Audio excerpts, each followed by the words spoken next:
hear you cycled. I cycled from Brick Lane, and it's the exact length of your new record. Oh, okay. 50-something minutes. Really? And how was it listening to the mountain while dodging It was the perilous perfect. London traffic? It was good, actually. It centred me. Oh my God. Because it's very stressful rush hour traffic on a bike, especially as biking now is totally lawless. Well, and also when it's wet. Yeah. Although I got lucky with the weather, it didn't actually rain on me. No, but it's the leaves. Right, okay. And also people don't seem to know on the towpath. Left or right? Yeah. Oh, fucking drives me mad. if I see a tourist coming at me in the wrong time, I'm going to keep on the left-hand side. I'm not going to. I'm going to run you down if you don't move. Do you use your bell? I haven't got a bell. Ah, you need a bell. I've got a very piercing bell. I don't have a helmet, a bell, or lights. Fucking hell. I never have had, ever. Is that an ethical choice? Yeah. Why? Because I don't subscribe to. I don't clean my yoga mat after yoga. Why is that? Because I just think it's fucking. It's part of modern life is rubbish, which is an old kind of sort of saying of mine. Yeah, sure. It's just no one cleaned their mats before COVID. And now it's just sort of arbitrary fucking detergent everywhere. Great for detergent producers, but also just systematically devaluing our immune system. But I would argue that helmets are doing a different job. Do you know what? Shall I tell you the problem with helmets? We're on helmets on bikes, Jamie. You're really onto helmets, aware if you don't wear a helmet. You're really aware. Way more aware. Your spatial balance is better. No headphones. I mean, you were doing the worst thing is listening to music on a Well, you bike. see, I argue exactly what you argue with the helmets. I argue that listening to music at not too loud a volume, so you can still hear if people yell at you or beep at you or whatever. But I do find that it sort of blocks things out in a useful way. I get more centered and I can concentrate. And also, it's like the most enjoyable. No, it's great. I love it. It's thing ever. I'm saying it's not. Sure, from a safety point of view. If you're wearing a helmet and you're listening to music, it's like. You may as well just ride straight into the traffic, is what you're saying. Well, yeah, it's like, yeah. I don't know. I just look, I'm on shaky ground. I know that it's frowned upon to have headphones in while you're cycling. Well, no, everyone does. I mean, yeah, but I do stop at the lights. I try. I'm not saying I stop at every single one. I never stop at lights. Do you not? Ever. You never lock your bike up either, do you? Not so much. No. I park wherever I like. Yeah. In my car. Fucking hell, man! You're living the dream. Yeah, I don't care. I don't have a telephone. This is what we want. I have no social media. Sometimes I don't even really wipe my bum properly. Yeah. Oh God, here we go. Gone from helmets to your shitty bum. No, it's not all the time, but I'm saying, you know what I mean. I'm never letting. Imagining someone will do it for you. I just don't allow many of the conventions that slow the day down to get in my way, ever. And you've constructed a life that accommodates that way of living. Yes, within certain parameters, I can do what the fuck I like. I have the sort of taste and interest of someone like maybe in their early 20s who has a penchant for second-hand things. So with my fiscal position, I'm equivalent to a kind of student billionaire. So, I've never wanted fancy cars or anything, and, but we are like that, both of us really are. Quite a fancy car, though. Yeah, I mean, I'm not saying that. Anyway, no, we don't take private I have jets one. and I've got a G-Wagon. That's not a fancy car. And jewellery and have our perfume I live range. in Devon, so I have to travel a lot. I can't cycle down to Devon. They haven't recorded that of you. All that stuff, that's going in. Yeah, the stuff about you not wiping your bum and doing what you want, that's gold. Okay. This is what the fans want to know. That's what you Damon. want from a rock star. I don't say I don't. It's more of the principle of the thing. If I'm in a hurry, Yeah. I won't waste extra time doing something that I'm not necessary to do at that moment. Sure. And also, it should be noted that while you're not stopping at lights, you are not menacing pedestrians. Oh no, not at all. No. Oh no, I'm not. If there's people, I'm not going to run someone over. Yeah. No, I'm not like that. I'm not aggressive at all. I just get on with it. Yeah. You know. Jamie's got a patient, knowing expression on his face. Is that fair to say? Yeah, patient, all-knowing expression on his All face. knowing. Well, especially where you're concerned, You dear boy. got up on an interesting side of the bed this morning, didn't you? Same side as my bed's against the wall. This is a warning which should be considered pressing. In this next bit there is something you may find distressing. You can hear the sound of someone eating. You can hear the sound of someone eating. You can hear the sound of someone eating. Someone eating. Someone eating. Munch. No. Chomp. Yuck. Slurp. Ugh. Num num num num. Crunch. Chew. Smack. No. Yuck. I've been Googling traits of Aries people. Ah, you're not Aries, are you? I don't really subscribe to all that stuff. I don't either. I'm a Gemini. Well, Oh, I you like wouldn't do, would Geminis. you? You're a Gemini. Yeah, That's classic. That's classic Gemini. What's that? You're not subscribing to it if you can't make your mind up, can you? That's true, actually, yeah. There you go. See? I mean, the thing is that they do have the ring of truth, a lot of the traits that are ascribed to different star signs. We're not reading that shit, but there are similarities in people determined by the year they're born and the Yeah. time of year they're born. Similarities enough that you can discover the tiniest amount It's about very, somebody. very simple. For someone who wants it presented to them in a purely empiric way, the universe is comprised of atoms. And because of our relationships to other masses of atoms like planets and stars, there's movement all the time. So depending on what time of the year and the position of everything within the cosmos, there's a difference. Subtle, but there. So it's irrefutable that the time of year you're born has some effect on the outcome, I think. Have you always been cosmic like that? Yes. I've never really appreciated that. He's a pagan. It comes through a lot more in Gorillaz stuff than it did in Blur songs, for example. Although there was a cosmic element, obviously, to songs like Universal, and there was sort of cosmic references. Strange news from another star. Well, exactly. Anyway, Damon, you've chosen to eat grapes. Is that That is something that I get so much shit for Not a from podcast thing. listeners. How Yeah, about apples? they go absolutely nuts. Do like they? if I say something incredibly racist, that's fine.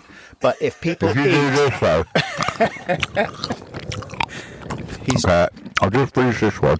It's the sloshing and the juicy chewing. They're not particularly good grapes. if people eat on podcasts, you get immediately cancelled in the podcast. What about if people smoke on podcasts? Smoke away, smoke it up. Great. I intend to. Would you? Are you going to smoke in this room? Yeah, this is his studio. We can do what the fuck we want here. Yes. No bum wiping, no helmets. I wish I hadn't meant to. Smoking. Great. I really wish I hadn't I can't mentioned. believe you said that out loud. Isn't it? I was just having a laugh. That's the inner circle of trust thing, that is. Doing Yoga mat covered in a thick layer of grime. I can't believe all of that stuff. That's not. Next time I go to a yoga class, everyone's going to look at me because they've listened to your fucking podcast and they know that I don't do that, and When you I'm do going to the be downward exiled from the yoga community. Yeah, you do sweat a lot when you do I yoga. don't, not that much. I'm just kind of creating an even more vulgar picture of you. It's nice. It's very earthy and sexy. Yeah. All of these things need to be clarified. Yeah. Before COVID, Yes. people did not clean their yoga mats. Okay. Okay. So why do they clean them now? I agree with you. Everyone's Isn't got it to. Bikram yoga? Exactly. German That's all I'm probe. saying. It's like, I think I did clean. No, I mean, I Did you? cleaned mats, exercise mats, like periodically. If they start to build periodically up, yeah, is sure. different, but like No, not every every day. day is ridiculous. It is ridiculous. I think it leans the other way then. I think things become over sterile, and I think it's not good for people to have all that detergent on their hands all the time, you know? Well, we were raised in the 70s when, we were kids in the 70s when you'd eat How a old are worm you? or eat mud or fall out of a tree. Or I'm 1 year younger than you guys. I was born in June 69. Oh, okay, All right. so you're a 60s kid. Yeah, just got in there. Best decades ever, right? A kid in Well, the 70s, 90s. teenager in the 80s. Yeah. Young person I mean, in the 90s. It was a very privileged upbringing that I had in lots of ways, but yeah, very privileged to be a carefree kid in the 80s. Especially Yeah. nowadays, I look back and it just seems like a dream Out on your bike all day. that you were just. Well, I pissing was out on around my and- bike in the 70s in East London. Right. Like 76, summer of 76, which we all remember. Queen pulled down her nicks in the summer of 76. She licked her bum and said, "Yum yum." That was all 1976, It's the kind of thing I was doing and still do. as we've heard. Didn't she suffocate the ants as well? No. What do you do if you want to go a poo in an English country garden? Pull down your pants. and suffocate the ants in an English country garden. Oh, good old days. Yeah. So you were painting a picture, though, of cycling around on your In on the your chopper. 1970s, I didn't have a chopper. I had nothing so kind of mainstream as that. You had a penny farthing. A hand-me-down. Were you cycling around, Jamie? Oh, my God, all I did was on my grifter. I had a grifter. Yeah. My brother had a chopper. His family were more middle class than mine, I think, because I never had anything like that. Being class shamed very early on in this. Not middle class at all. Even allowed to have DMs. My family like- were butchers. Yeah, but probably butchers earned more than art teachers. Possibly. High-end butchers, but they were violent, Damon. They were High-end notorious. They were violent people. I mean, I got a slipper, a ruler, and a cane. Like from your parents or teachers? No, not from my parents. No, from teachers. Which teacher gave you the slipper, the home economics? No, it was actually. I got the wet lettuce. I got my slipper at primary school and the cane at I primary got the school. cane. I got the cane on my hand What did you get the cane for? The ruler was on the hand. and bunking off school Cane for smoking. and playing truant, going down to the graveyard all day and hanging out and sniffing Tippex thinner. Oh, in the graveyard. Blimey. Yeah. And I got the cane twice on my hand and one on the back of my legs. Damon, what did you get beaten for? Firstly, I used to put my hand up to every question, whether I knew it or not. Uh-huh. Just to be a dick. I mean, Just to be a dick. That No, was the reasoning in his head at the time. no, it wasn't the reasoning in my head at the time, but with hindsight, That's what was happening. that probably was what was happening. But, to be fair, I did know at least half the answers. All right, so you got the questions right most of the time. No, about half. Half. But Okay. that Well, that's that not wasn't bad. enough Ah. for it not to be kind of considered idiot behaviour. And I don't know, just wasn't very popular at school. In fact, I was actually really popular at school in Leytonstone. Mm-hmm. And then my parents moved to rural Essex, and from that point onwards, I was considered a complete outsider. I suppose it didn't really help that the first week I went to a new primary school, because I moved there when I was 10, so I had one more year of primary school. For some reason, I got everyone in my year to come and watch me eat ladybirds. Oh. What made you And do that? stayed with me for the whole of my secondary education. Did that make you more or less popular? Less. Yeah. Yeah, really, they just thought Ladybird I was boy. very strange. And I played the violin. Oh, dear. And Arts and crafts. yeah, exactly. That explains your lovely red lips. Essex in the early 80s was not Don't eat ladybirds and don't play the violin. Ladybirds are so bitter. in Essex. Have you tried the ladybird? No, I don't want to eat them because just picking them up. No, I would never do that now, and I won't even kill a fly or a mosquito. I'm actually quite militant about that. Yes. We were talking about the fact that you're both Aries, the typical traits of the Aries: direct, sometimes blunt, values honesty over tact, protective of friends and loved ones, prefers passion and intensity to subtlety. Are all these ringing bells? I mean, it depends on the context, doesn't it? Yeah. Does it say really, really, really, really great as well? It does. It says really cool, fun, interesting, creative. It does say bold and energetic, confident and assertive, independent, courageous, enthusiastic. I mean, what's there not to like about Aries? Those are the core strengths, common challenges faced by your people. Impulsive, Yep. impatient, Yep. hot-tempered, No. competitive, Yep. restless. Yep. So you said no to hot-tempered, Jamie. I'm not hot-tempered. No, okay. No, I keep my cool, unless I'm really pushed. When was the last time you lost it? Well, I guess that would be if somebody was messing with family members or people I loved or intruding on my personal space. Yep. But I don't... My father was very angry. He spent his whole life being angry. So I grew up with a lot of shouting in the house. So I don't really like the sound of raised voices. Why was he angry? Well, because his mother was angry. It's kind of passed down into the next generation. And I don't think he ever really thought about why or how to sort that out. So I was a little bit like him to begin with, and I got it out of my system really early because I just didn't want to repeat that, you know. I think, looking back on our fathers, I think you have to really take into account the fact that they were born either in the middle or at the end of the Second World War. I don't think people in this country have any understanding of the devastation of the Second World War and how that formed people, you know, very different. And, you know, this country is unrecognisable to that country now. I mean, in many very positive ways, but also, you know, I think the sense of entitlement people have now is kind of, people back then looked and they just go, you've lost your mind, you know. What people expect as opposed to what they expected. And I think, you know, the dissonance of those 60, 70 years is hard really to portray. Overstate, yeah. We, us three, grew up at a time in the late 60s where there were many parallels to things that are going on now. Lots of tumultuous things happening. But I mean, in East London, there were still bomb sites that hadn't been fixed when I went in the early 70s. I think when we were at school, we were taught duck and cover, nuclear war. Yeah. Then we became teenagers and the AIDS virus appeared, and we were told lots of bullshit about that. Did that scare you? Until I realised that it was over-exaggerated and the information we were getting wasn't true. Well, I don't know if it was over-exaggerated. No, the whole thing about if you even go in a room with somebody who has... all of that. Oh, yeah. The scaremongering aspect, of course, yeah. Then it was, you know, IRA bombings, then it was... I think the IRA bombings came before AIDS. I'm just saying that from an early age up until probably in my 30s...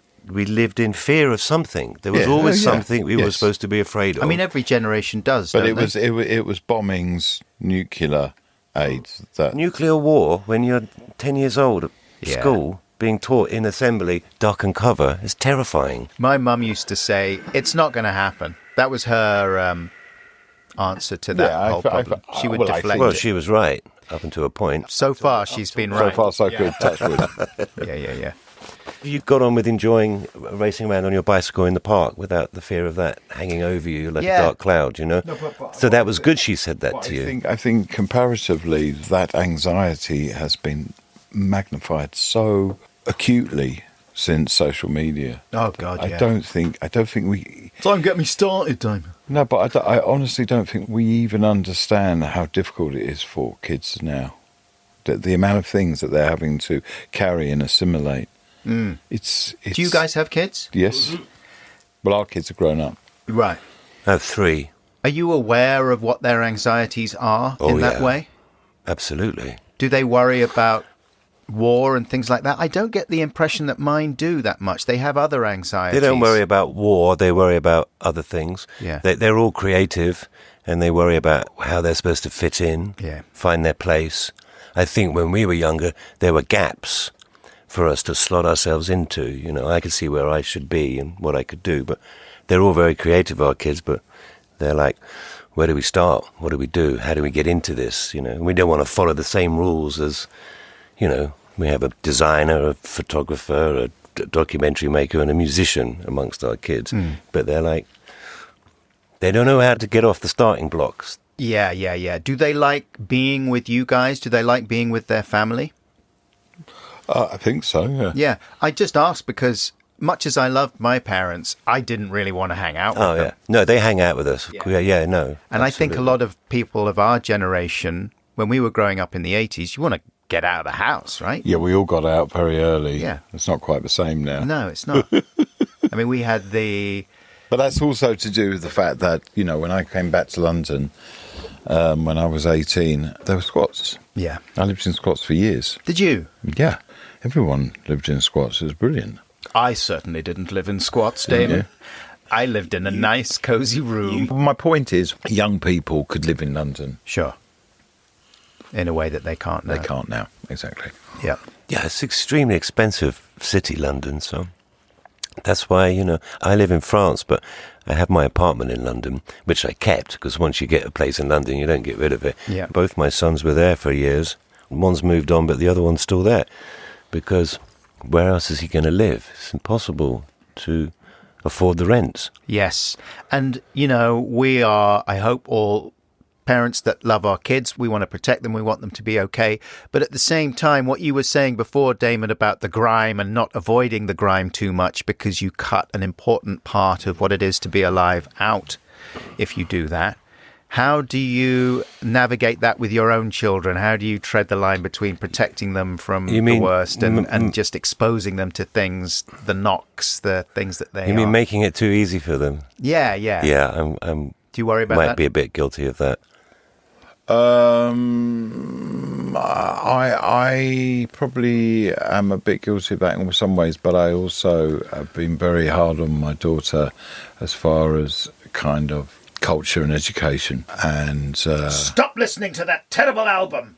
Is that the kind of no, thing? not at all. But like family holidays in North Korea, Okay, right. that kind of thing. Did you really go for a family holiday in North Korea? With my daughter, yeah. Really? I did, really.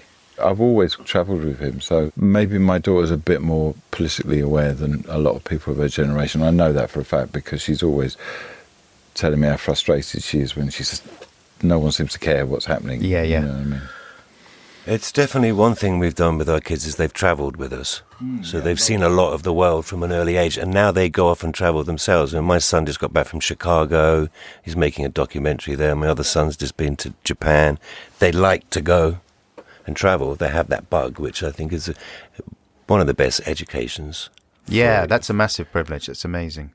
Well, it wasn't they're not flying first class. I mean, they're getting on a plane like anybody else can, but the fact they have the bug to go and discover and see something new and get out of... They are privileged, so there's no getting around it. They are. But also, I don't know how travel itself is going to change in the years coming with the climate crisis and how that has to change. Yeah, at some I mean, point. I grapple with that, but I also know that I spent 30 years just cycling. Mm-hmm. I only got my licence in my mid-50s because I started living down in Devon, and just impossible.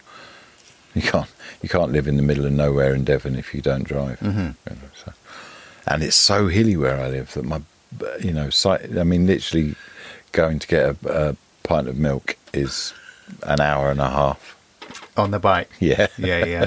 But what a workout. Damon's a bit like the Forrest Gump of the music scene. I don't see anything in what I just said that would bring that. It's the cycling for 30 years.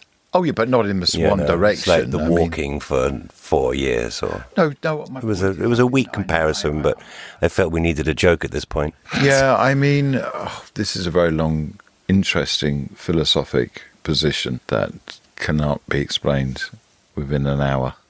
Cars are terrible. I think we agree that cars... I prefer trains by far. I prefer trains. I love trains. Sleeper trains as well, good. Not so much in this country. Yes. But the principle of the train. Yeah, absolutely. I mean, trains and bikes. Let us mourn for a minute the old rolling stock of British Rail where the buffet had windows that you could pull down the buffet car, the fabric. That's slightly rose-tinted spectacles, though. I mean, British Rail back in the day was the butt of every single joke. Oh, as opposed to... Because, of course, it's not better now, and it's different We just now. can't be bothered to make the joke anymore because it's so ridiculous. But the trains never ran on time. I always thought, what an extraordinary admission of failure Mind the Gap is. Yeah, exactly. And it is like a mantra every morning. The whole of the workforce in Britain. Mind the gap. Yes, I mind the gap. But what is the gap? It is the gap of failure. All together now. The platform is badly designed. The platform is badly designed. As opposed to China, where trains speed through stations with a millimetre gap.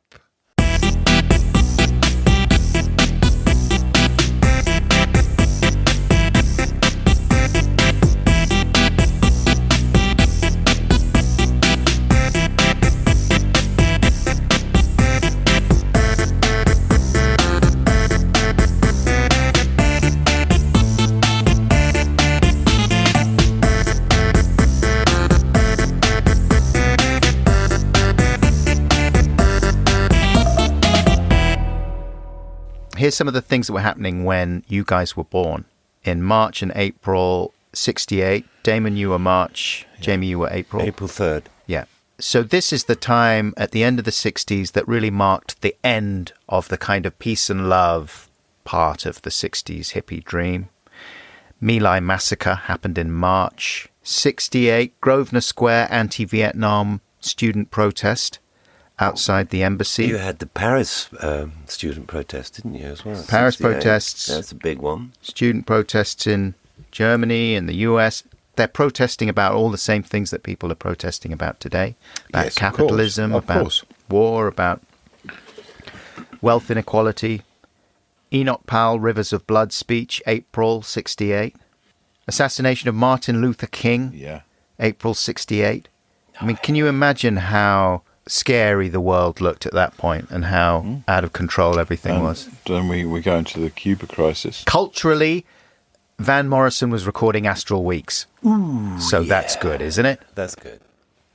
Damon's not fussed. I mean, hasn't Van Morrison just sang the same song for 50 years? Come on.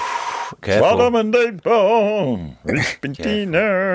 That is not a good Van Morrison impression. I'm glad he didn't sing that song over and over.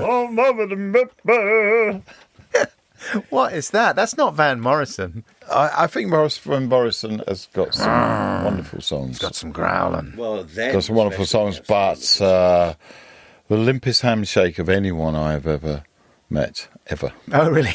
Yeah, just so non-committal. That's a real Aries comment as well. If you give a limp handshake, the Aries, pathetic. It's got to be a strong handshake. Just the magnitude of his disinterest. Was just... He's not known for his personal charm. No. Our ex-manager used to manage Van. No, he didn't. Chris. No, he didn't. Yes, he did. No, he didn't. Yes, he did. No, he did. Yes, he did. I think you'll find he I didn't. think he told me he did. So was he lying? He managed John Cale. And Thin Lizzy. Thin Lizzy, Ultravox. I thought he did Dead Van. or Alive. Dead or okay. I'm pretty sure he told me he did Van, and he told me he's not the nicest person in the world to look after because he's very, very grumpy. Yeah, everyone knows that about Van. No, but Astral Weeks. One fucking album. Come on, there's more than one. Anyway, Name me let's another not one. get Name me hung up. another I'm one. sorry I even mentioned. Name me another one. Name you another good Van Morrison album. Are you joking? Moondance. Yeah. But that's a song. No, it's an album. Is it? Yeah, it's a brilliant album. What other songs have got on it? It's got Brand New Day. Clearly you're a Van Morrison fan. I love him. I love Van Morrison too. Well, you're both Van Morrison fans. Feed and Fleece. I just never shook his hand. Yeah. I think. Okay, living within music every day. Yep. And understanding the mechanics of music to a degree. I'll give you that. I find it quite rudimentary and consistently rudimentary. Are you bashing Van again?